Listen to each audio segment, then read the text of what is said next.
हमारे लिए हमारे नबी की जिंदगी नमूना है।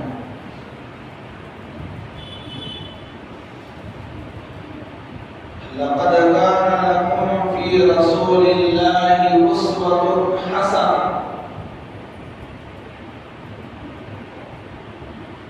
घरेलू जिंदगी कैसे गुजारना, नबी की जिंदगी को देखो। तालीम कैसे दिलाना, नबी की जिंदगी को देखो। बच्चों की तरबियत कैसे करना, नबी की जिंदगी को देखो। तिजारत कैसे करना, नबी की जिंदगी को देखो। हुकूमत कैसे चलाना, नबी की जिंदगी को देखो। शादियां कैसे करना, नबी की जिंदगी को देखो। रिश्तेदारों के साथ हुस्न सुलूक कैसे करना, नबी की जिंदगी को देखो। माँ का मकाम क्या है, नबी की जिंदगी को देखो। बाप का मकाम क्या है, नबी की जिंदगी को देखो। और बहनों का क्या मकाम है, नबी की जिंदगी को देखो। वरासत क्या है, नबी की जिंदगी को देखो। जिंदगी का हर शोबा नबी ने उजागर कर दिया।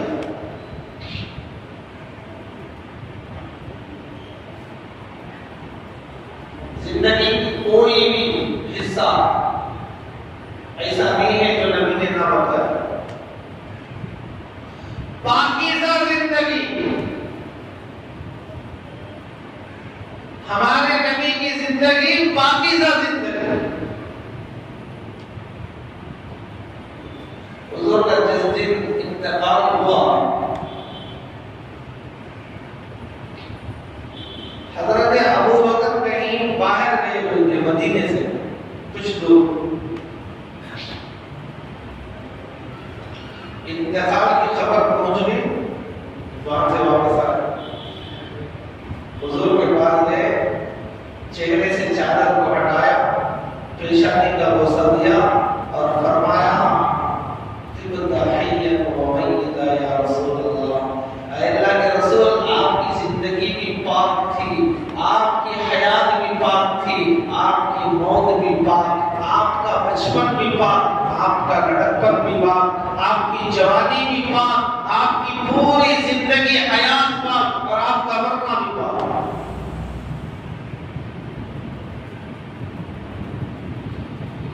जिंदगियों को अगर पाकीज़ा बनाना है तो नबी की जिंदगी को देखो।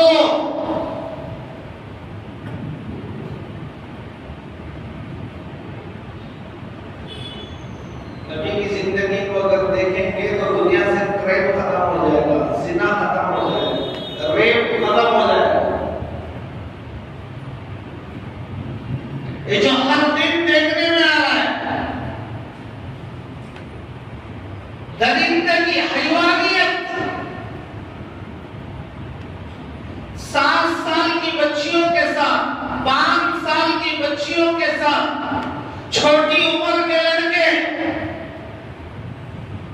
जिना के अंदर, रेप के अंदर मुलव्वस हो रहे हैं।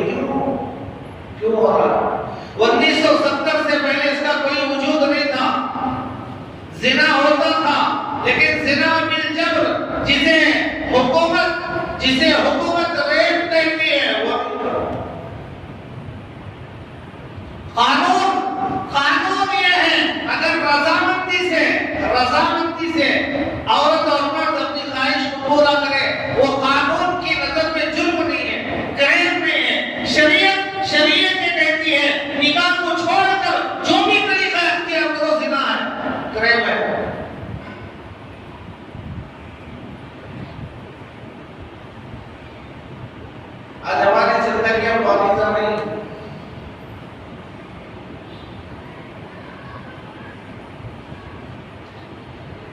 हमारा नबी नबूवत से पहले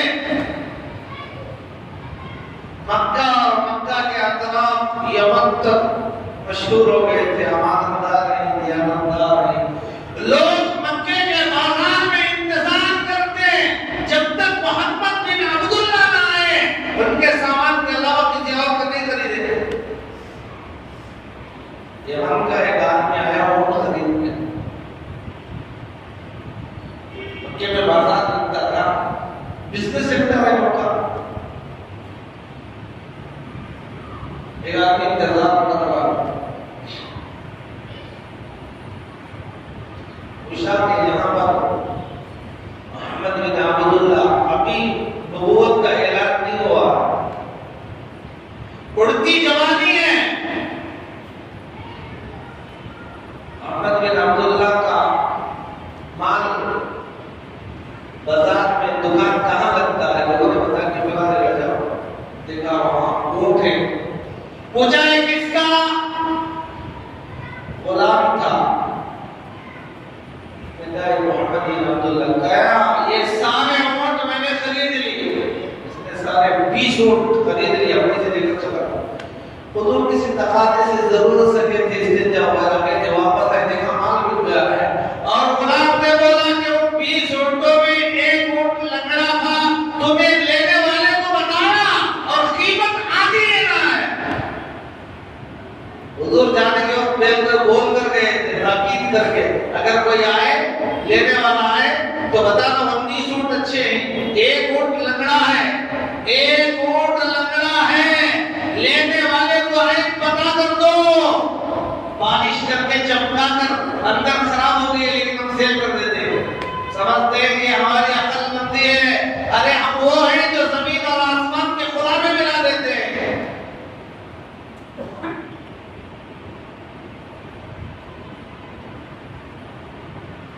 झूठ को सच बना देते हैं, लिटिगेशन प्रॉपर्टियां झूठ बोल के सेल कर देते हैं। ये नहीं सोचता कि मेरी आखिरत तबाह और बर्बाद हो रही है। नबी की जिंदगी को देखो,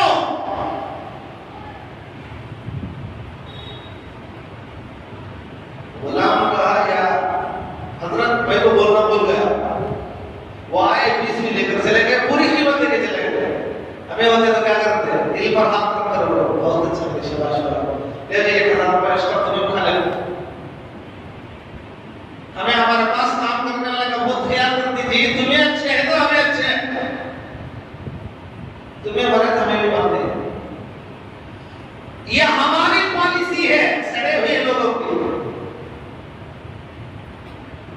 इन्हें कितना अच्छा इसके घरवाले से पूछो, इन्हें कितना अच्छा इसके पड़ोस से पूछो, इन्हें कितना अच्छा इसके बहनों से पूछो, बहनों का हक नहीं दिया। उल्टी गंगा बह रही है,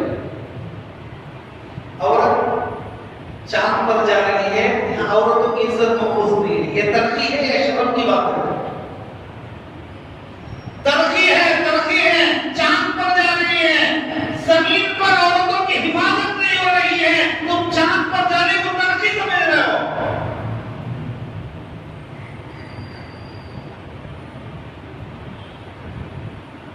हम मुसलमान हैं,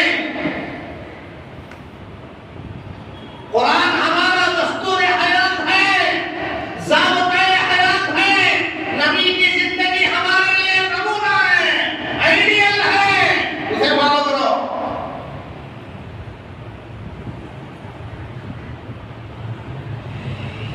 तो गुलाम कहने लगा मैं बताना भूल गया, उसने पूरी कीमत देके चली गई। अल्लाह के रसूल ने फरमाया वो आया था किधर से, गया किधर? अरे भाई ये तो बताओ। उसने कहा इधर से आया था, इधर से लेकर चलेगा। अल्लाह के रसूल ने नोट लिया और सफर जारी किया। किताबों में लिखा है कि पूरा दिन और रात सफर करने के बाद वो काफिला मिला। आज की तरह हाईवे नहीं थे, खतरेली इलाका, पहाड़ी इलाका, जाने में वक्त लगता है। यमन से आया है खरीदने के लिए, खरीद के लेके जाना है। भागे एक दिन तीसरी बार जाने का काफिला लगा, ओ भाई मक्के से तुमने ऊंट खरीदा? हाँ हाँ हाँ हमने ही खरीदा। क्या बात हो गई? कहने लगे वो ऊंट मेरे ही थे। हाँ भाई हमने खरीद लिया। कहा देखो इस 20 ऊंटों में से एक ऊंट लकड़ा है, हमारे गुलाम ने बताना भूल गया और उसकी कीमत फुल नहीं। आप कीमत वाली चीज को भी फुल में बेचने की कोशिश करो।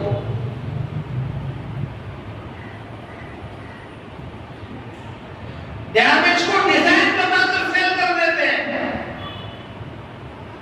कीमती चीज की कीमत लेकर घटिया चीज दे देते हैं। ना हमारी तिजारत सही है, ना हमारा मामलात सही है, ना हमारा मुआशरा सही है, ना हमारा लेन-देन सही है, ना हमारी ज़बान सही है। इसीलिए जिल्लत की ठोकरें मिल रही।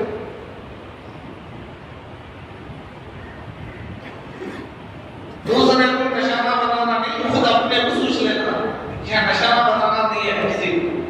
हर आदमी अपना जायजा ले कि मेरा क्या हाल है, मेरे घर का क्या हाल है, अपना।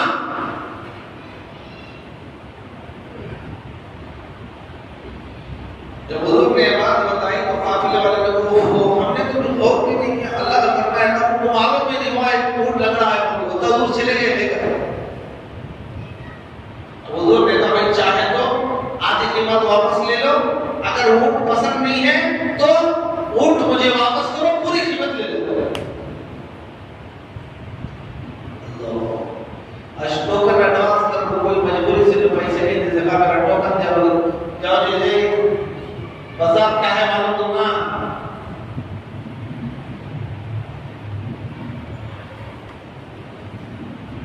चोरी सीना चोरी। मार्केट के उसूल क्या है, तिजारत के उसूल क्या है, बिजनेस के उसूल क्या है? दी हुई चीज वापस नहीं करते। टाइम हो गया, वो टाइम को लेना चाहिए था, नहीं लिए तो मेरे को पूछने आ रहे हैं, हो गया। हराम है, एक एक रुपया हराम है। उस एक रुपया से जितना पैदा जिस्म का होगा वो जिस्म जहन्नम में जाएगा। बच्चों के पेट में अगर वो गिज़ा नहीं तो फरमा बर्दाश्त नहीं होगा, बाप का मानने वाला नहीं होगा, बाप के मुकाबिल आस्तीन चढ़ाकर खड़ा होने वाला होगा, क्योंकि असर हराम रोजी का असर।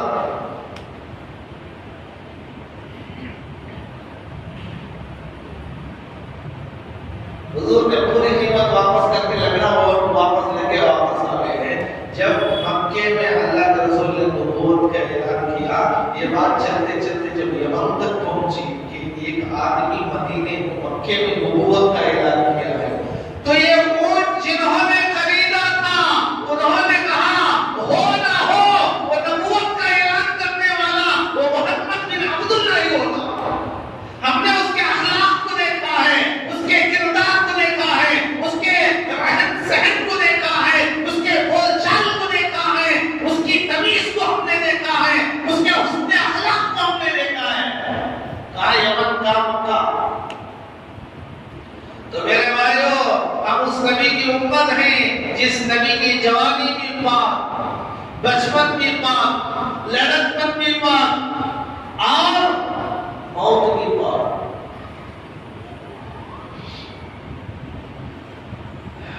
आज हम अपने नबी की जिंदगी को फॉलो न करने की वजह से हालात क्या से क्या हो।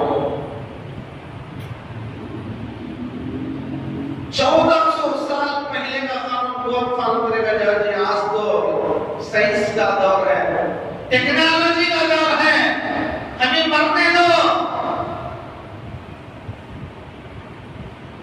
2012 के अंदर हिंदुस्तान में दिल्ली के अंदर बस के अंदर लड़की का जिना हो गया, रेप हो गया, जबरदस्ती जिना मिल जब किसी ने कुछ नहीं कर सका। दरिंदों ने 6 दरिंदों ने उस लड़की की जिंदगी को बर्बाद किया, इज्जत को तार-तार किया, चलती ही बस से नीचे फेंक दिया। 2012 सारी दिल्ली 8 दिन बंद रही। अफसोस का इजहार किया, फिर कुछ ना मुजरिमों को सजा। 2017 में चलती हुई ट्रेन के अंदर 14 साल लड़की के साथ 6 दरिंदे जो लड़की से कम उम्र थे, लड़की की उम्र 14 साल, उससे भी कम उम्र लड़कों ने उस लड़की की जिंदगी को बर्बाद कर दिया, उसकी इज्जत को तार-तार कर दिया और चलती हुई ट्रेन से नीचे फेंक दिया। 2017 मैं आपको 1413 की बात नहीं सुना रहा हूं। 8 साल की बच्ची के साथ चचा ने मुंह काला किया, 7 साल की बच्ची के साथ दरिंदों ने मुंह काला किया, 19 साल की औरत जो छोटे बच्चे को साथ लेकर जा रही थी, ऑटो के अंदर उसकी इस्मत को लूटा गया और उसके रोकने वाले बच्चे को उठाकर फेंका गया और खेतों में खत्म कर दिया गया। ये सब जराइम क्राइम क्यों हो रहे हैं? इस्लाम हमें क्या बता रहा है? इस्लाम क्या बता रहा है?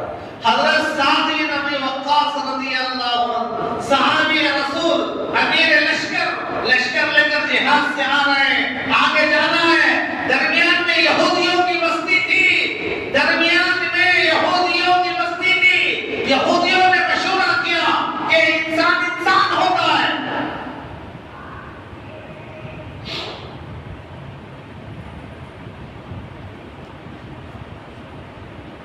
हमें भी जानवर, जंगल में रहने वाला शेर वो भी जानवर, जंगल का चीता भी जानवर, शामन्ना गार्डन में रहने वाला दोपहर वाला इन्हें भी जानवर। लेकिन फर्क क्या? उन्हें नहीं बोलने वाला, इन्हें बात करने वाला। बात करने वाले को इंसान बोलते थे, हैवान है नाती। फर्क इतना ही है, ये भी हैवान है, ये भी जानवर है, वो भी जानवर है, लेकिन ये बोलता है, वो बोलता नहीं।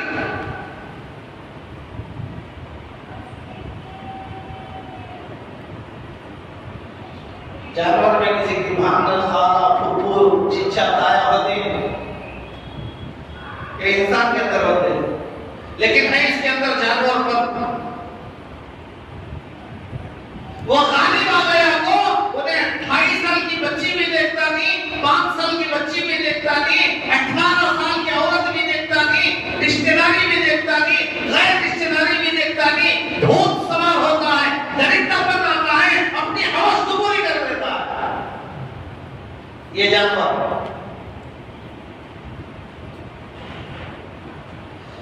ये नौबत क्यों आ रही भाई? कानून को अपनी जगह रखो, शरीयत, मुसलमान ने शरीयत पर चलना। शरीयत क्या कहती है? शरीयत किसका नाम हो, कौन कहां से आए, किसके बच्चे, कुछ भी मालूम। शरीयत क्या, शरीयत मालूम नहीं। शरीयत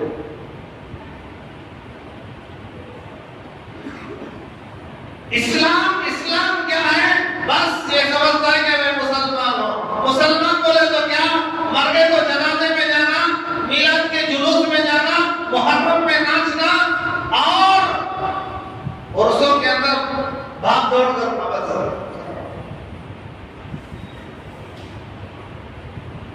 क्या अय्याशी करने आया है दुनिया में?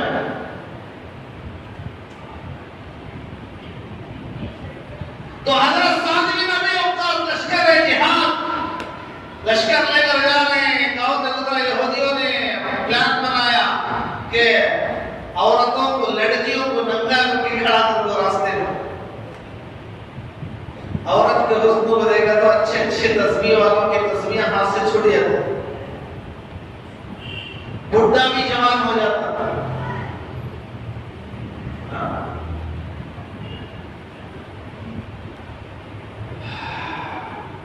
जब इनकी साजिश का ये हाल हजरत साद बिन अबी वक्कास को पता चला तो शहर में दाखिल होने के वक्त अमीर लश्कर ने ऐलान किया, कुल्लिल मोमिनीना यग़ुद्दू मिन अबसारिहिम व यहफ़ज़ू फ़ुरूजहम। कुरान की आयत उन्होंने पढ़ी, ऐलान किया, हाल वो आदमी जिसके दिल के अंदर ईमान है,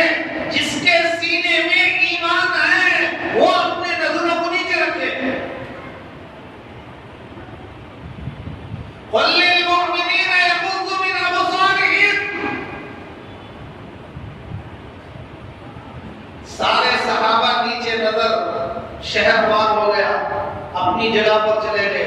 वहां के लोगों ने पूछा, तुम फला मशहूर शहर से गुजर कर आए हैं, बताओ वहां की इमारतें कैसे थे, वहां के घर कैसे थे, वहां का नक्शो-निगार कैसा था। सहाबा कहने लगे, अपने अमीर के ऐलान पर नजरें झुकाई तो पूरा शहर गुजरने तक हमने नजरों को नहीं उठाया, हमें मालूम नहीं कि इमारत कैसी थी, डिजाइन क्या था, नक्शो-निगार क्या था। और फिर मुसलमान जमाने में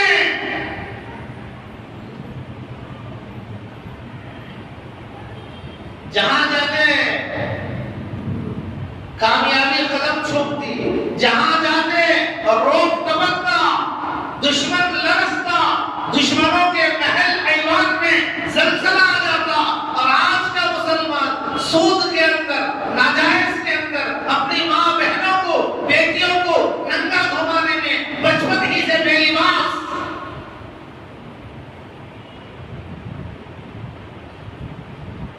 माशरा सत्यानाश हो गया। इसलिए जराइम पेश आ गए। हजरत फातिमा ज़हरा रज़ियल्लाहु ताला अन्हा हुजूर की चहती लाडली बेटी एक दिन घर आई तो इत्तेफाक से वो चांद की पहली तारीख थी, पहले दिन का चांद था। हुजूर ने पूछा, बेटी चांद देखा? हजरत फातिमा ने कहा, अब्बू मैंने नहीं देखा।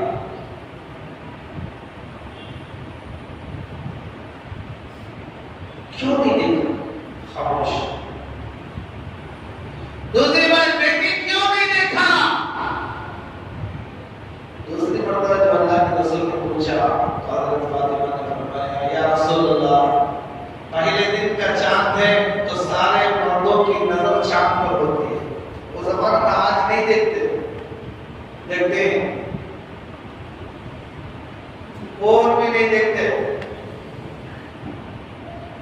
रमजान की चादर अपनी भी शॉपिंग में ऐसा मुलव्वस रहते हैं, सुबह कभी वो खबर नहीं होती।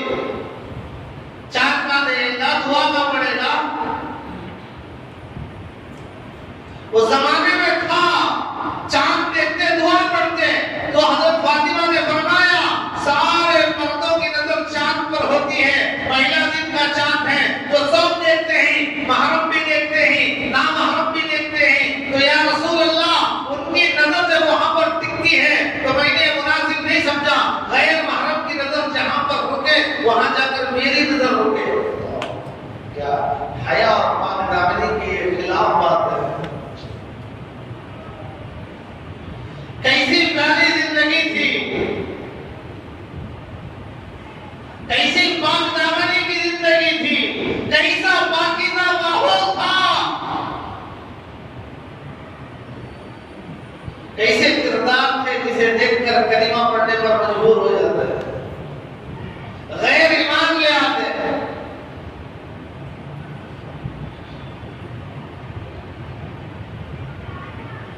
आज ये हयाई का दौर होगा। निक्कर पर बाहर आया था, समझता कि मुझे किससे कह रहा था? अरे भाई, अल्लाह से डर, मस्जिद के इमाम से मत डर, कमेटी वालों से मत डर, बड़े लोगों से मत डर, अल्लाह से डर। मान आ गया तो निक्कर पहनते बाहर आ गया, अपनी औरतों को बगैर पर्दे के घुमा रहा है।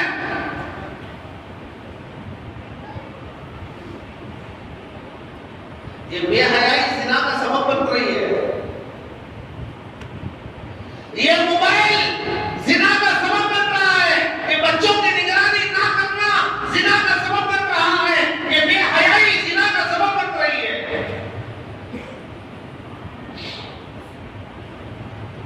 हज़रत मदनी रहमतुल्लाह अलैह ट्रेन का सफर कर रहे थे। एक अंग्रेज अपनी बीवी के साथ, इंसाफ के साथ आकर बैठ गया और उसे मालूम हो कि मदनी, तो उसने छेड़खानी शुरू कर दी। कहा, देखो मेरे साथ मेरी बीवी है, कितने आराम से, मैं भी ओपन हूँ, वो भी ओपन है, मैं जहाँ जाता हूँ मेरे साथ आती है, तुम्हारे यहाँ बुर्का है, पाबंदी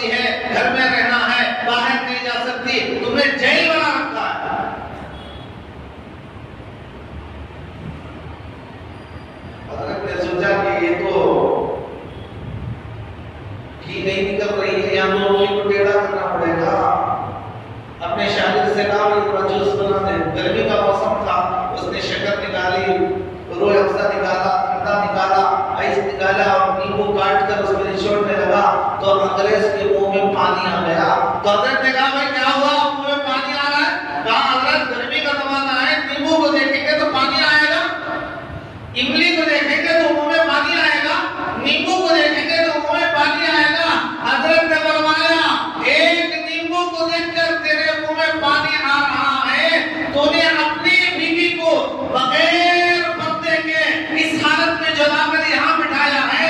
इस ट्रेन के अंदर, इस बोगी के अंदर, इस डब्बे में जितने मर्द ने इसे देखा है सबके मुंह में पानी आ रहा है।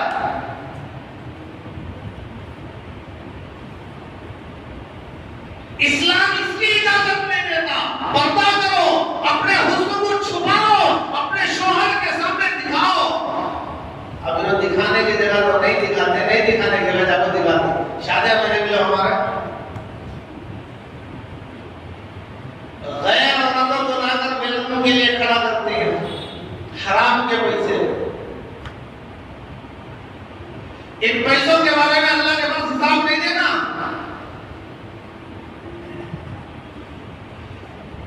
जिस चीज के अंदर अल्लाह का हुक्म तोड़ा जाए उस निकाह में उनकी जिंदगियों में बरकत कभी भी नहीं आएगी, वो सारी जिंदगी परेशान रहेंगे।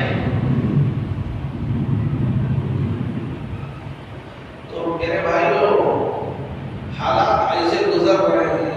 2016 का सर्वे, एक नोबेल इनाम याफ्ता औरत ने एक रिपोर्ट पेश किया, हिंदुस्तान का एक रिपोर्ट पेश किया और रिपोर्ट में ये कहा कि एक साल हिंदुस्तान की आजादी के बाद से 2018 तक 1 करोड़ औरतों के साथ जिना किया गया।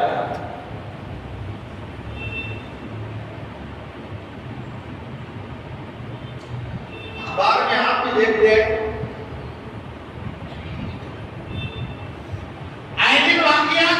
देख रहे, सुन रहे, किताबों में लिखा है 10वें नंबर पर इथियोपिया है, जहां पर 60% औरतें जिना का शिकार हैं। इथियोपिया 10वां नंबर। 9वां नंबर श्रीलंका, 8वां नंबर कनाडा, जहां पर एक साल में 25 लाख औरतें जिना का शिकार होती।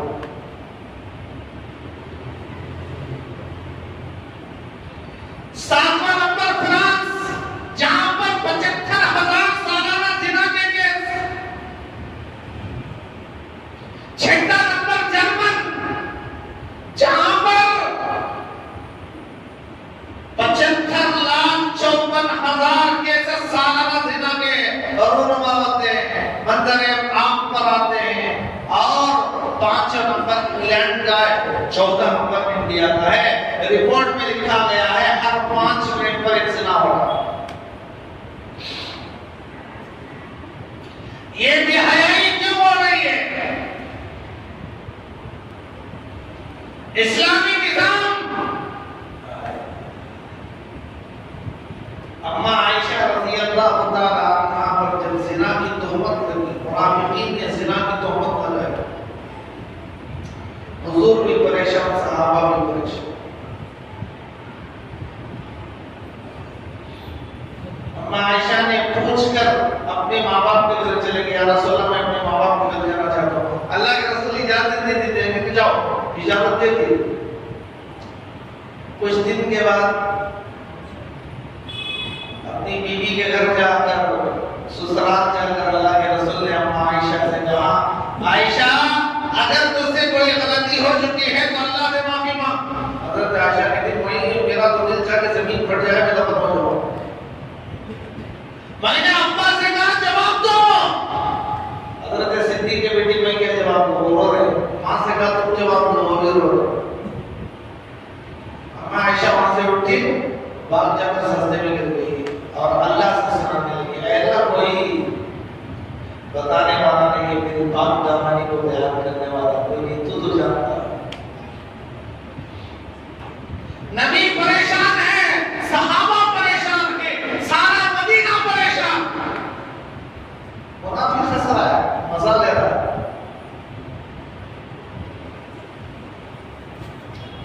हुजूर का रंग बदलने लगा, चेहरे पर रुमाल डाला। हजरत सिद्दीक लरज़ गए, वही आ रही है, ना मालूम मेरी बेटी के बारे में क्या बात आ जाए। काम करें अम्मा आयशा इत्मीनान से, मेरा अल्लाह मेरी बरात साबित करेगा। कुरान करीम के अंदर हजरत आयशा रज़ियल्लाहु ताला अन्हा के बारे में 17 आयतें नाज़िल हुई।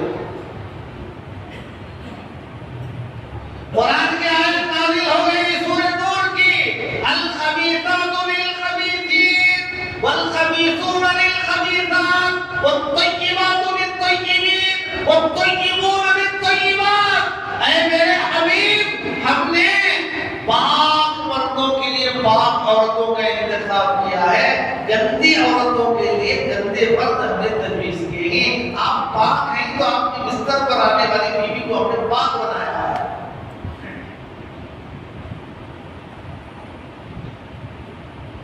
आप पाक होते हुए आपकी बीवी को नापाक ये कैसे हो सकता है? हमने पाक मर्दों के लिए पाक बीवियां बनाया है।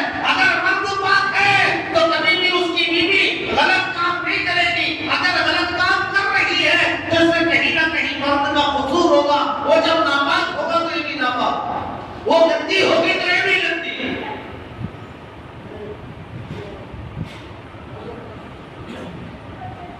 तो मेरे भाइयों, इस्लाम के अंदर इस्लाम ने एक एक तरीका बताया है।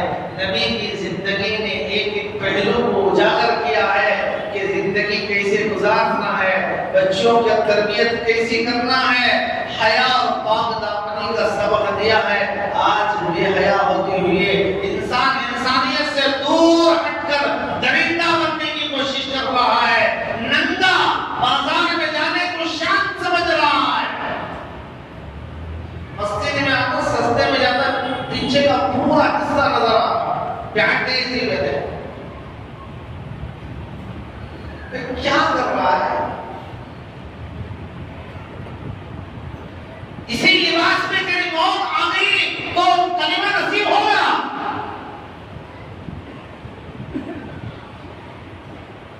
हज़रत इमाम अबू हनीफा रहमतुल्लाह अलैह रास्ते से जा रहे थे, एक आदमी निकर पहन के सामने से आ गया तो हजरत ने आंख बंद कर दी। क्या करेंगे? उसने कहा, हजरत अंधे कब से हो गए? वो कह रहा अंधे कब से हो गए? कहा जब से तू नंगा हो गया है मैं अंधा हो गया। इन बेगैरतों को कौन समझा है? कोई फर्क ही नहीं पड़ रहा है। अगर पढ़ता तो माहौल ऐसा ना हो। बेहयाई आम होती जा रही है, बच्चों की जिंदगियां बर्बाद होते जा रहे हैं। तो मेरे भाइयों, दूसरों को निशाना बनाने के बजाय खुद अपनी जिंदगियों में सुधार लाओ, अल्लाह से ताल्लुक कायम करो, बच्चों को अल्लाह से होने का यकीन दिलाओ, यकीन दिलाओ, यकीन दिलाओ, ईमान की दावत दो, कलीमा पढ़ाओ, तर्जुमा समझाओ, बच्चों को नमाज सिखाओ। दिन के 24 घंटे में से 8 घंटे जहां तालीम हासिल करने हमारे बच्चे जा रहे हैं, वहां कुफ्र सिखाया जा रहा है।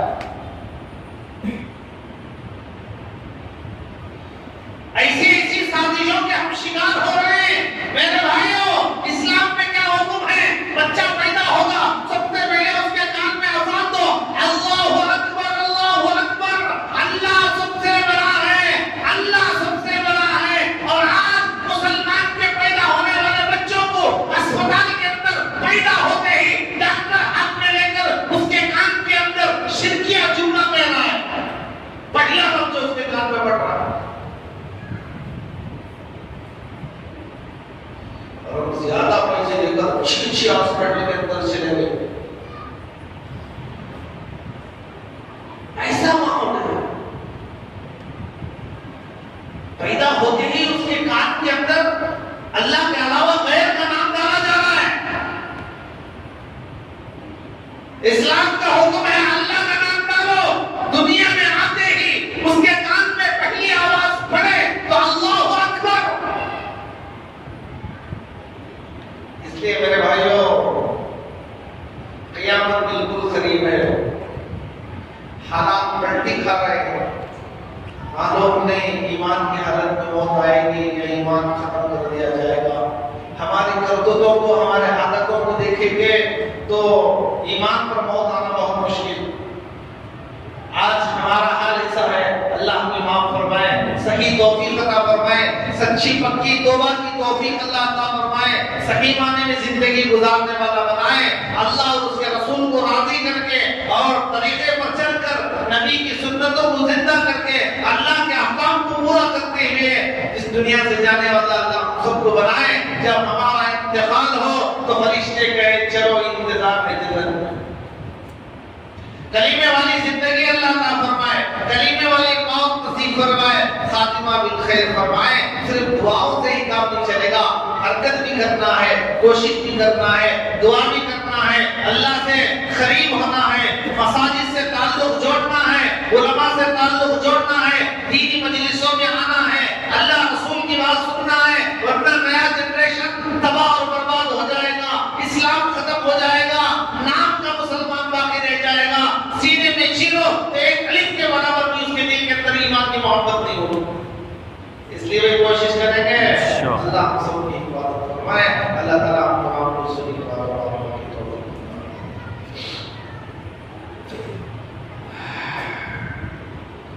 आखिर में एक दो मसले हैं और इनके इलाज। मसला ये है नमाज में खड़े हैं लेकिन हमारे पास कीमती सामान है, सूटकेस है, बैग है जिसमें कीमती चीज रखी हुई है, वो करीब में रख के नमाज पढ़ रहा है। तो नमाज की हालत में कभी कभी वो सामान की तरफ देख सकता है या नहीं देख सकता, कना क्यों? डर है कि कोई चोर उठा के ले ला जाए।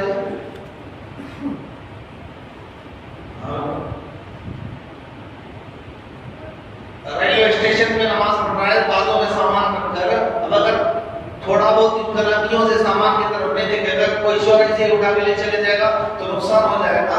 और कीमती चीज की हिफाजत करना अपनी जिम्मेदारी है। जान की जैसी हिफाजत है, अपने माल की भी हिफाजत की जिम्मेदार खुद है। तो अपने कीमती सामान की तरफ अगर तनाकियों से देख लिया तो क्या इस नमाज में खलल आएगा?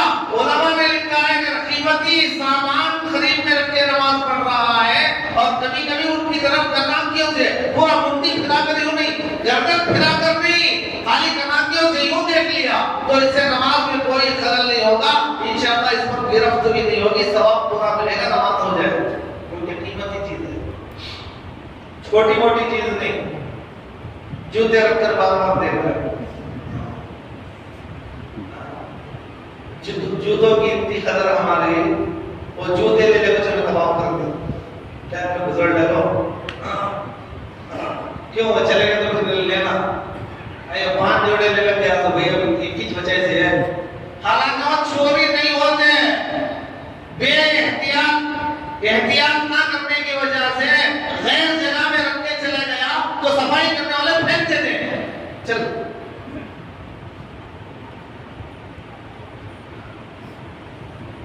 वो सी चीज वहां से रखना, वहां रखे तो रहती है, वहां बॉक्स बने हुए हैं जूते रखने के लिए, उस बॉक्स में रखो।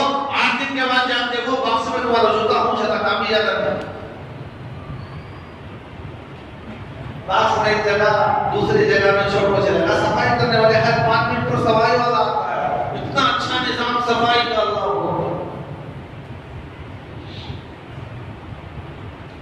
तो खैर कीमती चीज अगर रख के नमाज पढ़ रहा है तो उसकी तरफ तनाकियों से देख सकता है, नमाज में कोई खलल वाक़ई नहीं होता, नमाज खराब नहीं होता। एक बात। दूसरा मसला ये है कि क़यामत के करीब हजरत महदी आती है। हजरत महदी आएंगे, नाम उनका मोहम्मद और उनके वालिद का नाम हुजूर के वालिद के नाम पर अब्दुल्ला और उनकी मां का नाम हुजूर की मां के नाम पर आमना और हुजूर के खानदान से होंगे। मदीने में पैदा होंगे, वहीं बड़े होंगे और मक्के में काबतुल्लाह के पास आकर महदी होने का ऐलान करेंगे, वहां दूर होगा। उसके बाद हज़रत ईसा अलैहिस्सलाम आ जाएंगे, हज़रत महदी। तो हज़रत महदी को रहमतुल्लाह अलैहि बोलना या अलैहिस्सलाम बोलना या रज़ियल्लाहु अन्हु बोलना, क्या बोलना? अंबिया के नामों के साथ अलैहिस्सलाम लगाते हैं।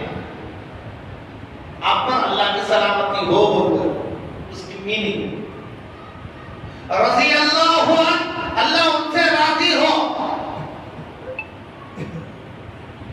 रहमतुल्लाहि अलैहि, उन पर अल्लाह की रहमत हो। पूरे दुआया जुमले डिक्शनरी के एतबार से अगर किसी पर कोई बोल दिया जाए तो मीनिंग के एतबार से कोई खराब नहीं, लेकिन इस्तिलाह के अंदर नबियों के नाम के साथ रज़ियल्लाहु अन्हु नहीं बोला जाएगा, नबी के नाम के साथ अलैहिस्सलाम बोला जाएगा। आदम अलैहिस्सलाम क्या बोलेंगे? आदम रज़ियल्लाहु अन्हु बोलेंगे। नूह को बोलेंगे। 3 दिन भी जमात में जा पाया आदमी, उसके सामने बोलता आदम रज़ियल्लाहु अन्हु क्या बोल रहा है? इसे मालूम है, वक्त लगा के आया है, सीख कर आया है। आदमी गलत बोल रहा है तो खुद को देखकर क्या बर्दाश्त नहीं होता। क्यों? वो पैगंबर है, पैगंबर के नाम के साथ अलग अल्फाज लगाए जाते हैं। नहीं, जिंदे आदमी को रहमतुल्लाह अलैहि बोला जाता है। अब्दुल्ला रहमतुल्लाह अलैहि के घर में खाने का इंतजाम किया गया, उनको ऐलान होगा मस्जिद में, हालांकि वो जिंदा है। रहमतुल्लाह अलैहि बोला, रहमतुल्लाह अलैहि के माने उन पर अल्लाह की रहमत हो। दुआ ये जुमला बोला तो, लेकिन क्या हो जाता? क्या होता? हंगामा होता नहीं, बोलने वाले की खैरियत नहीं रहती। गलत जगह कोई लफ्ज बिठा दिया तो उसकी खैरियत नहीं। इसलिए अंबिया के वास्ते अलैहिस्सलाम, नबी के जितने भी बीबियां हैं, नबियों के हजरत आदम की नबी, हजरत आदम से लेकर हुजूर तक जितने भी अंबिया हैं, उनकी बीबियां हैं, मुसलमान जो हैं, उनको उनके नाम के साथ रज़ियल्लाहु अन्हु अन्हा बोला जाएगा, अलैहिस्सलाम नहीं बोला जाएगा। हजरत हव्वा, हजरत आदम की बीवी, हम सबकी दादी अम्मा कौन? हजरत हव्वा। हजरत हव्वा के बाद क्या जुमला बोलेंगे? अलैहिस्सलाम नहीं, तो पैगंबर नहीं, वो पैगंबर की बीवी। नबी के साथ में रहने वालों को क्या बोला जाएगा? सहाबी बोला जाएगा, रज़ियल्लाहु अन्हु कहा जाता है। लिहाजा नबियों के सारे बीवियां जितने भी अहले ईमान हैं, उनके नाम के साथ रज़ियल्लाहु अन्हा बोला जाएगा। और सहाबी है तो रज़ियल्लाहु अन्हु, नबी है अलैहिस्सलाम, अल्लाह का वली है रहमतुल्लाह अलैहि। अब हजरत महदी ये नबी नहीं, समझ में आ रहा है? नबी नहीं। नबूवत का सिलसिला हमारे नबी को लाश तक कोई नबी नहीं आता। अब कोई नबी नहीं आता, नबूवत का सिलसिला बंद हो गया। नबूवत का काम हमारे नबी ने पूरा करके चला गया। अल-यौमा अकमलतु लकुम दीनकुम व अतममतु अलैकुम निअमती, कुरान ने बहुत लगा दिया। अब नबूवत नहीं, नबूवत नबी ही की है, क़यामत तक वही नबी है, और उनके बाद कोई नबी नहीं आएगा। या तो हजरत महदी नबी नहीं। हजरत महदी के नाम के साथ रहमतुल्लाहि अलैहि, रहमतुल्लाहि अलैहि ये वलियों के साथ लगाया जाता है। हजरत महदी हजरत ईसा के साथ रहने वाला है। हजरत ईसा पैगंबर नहीं, पैगंबर के साथ रहने वाला सहाबी होता है, सहाबी के साथ रज़ियल्लाहु अन्हु का लक़ब आता है, ये लफ्ज इस्तेमाल होता है। लिहाजा हजरत महदी के नाम के साथ बोलो रज़ियल्लाहु अन्हु, हजरत महदी रज़ियल्लाहु अन्हु, हजरत महदी अलैहिस्सलाम में नहीं, हजरत महदी रहमतुल्लाहि अलैहि में नहीं, हजरत महदी रज़ियल्लाहु अन्हु बोलना है। ये नाम बताना था मुझे, इसलिए मैंने आपके सामने बात की। जब भी हजरत का नाम आए तो नाम के साथ रज़ियल्लाहु अन्हु कहना है। अगर कोई गलत जुमला बोल रहा है तो उसे आप समझा सकते हैं।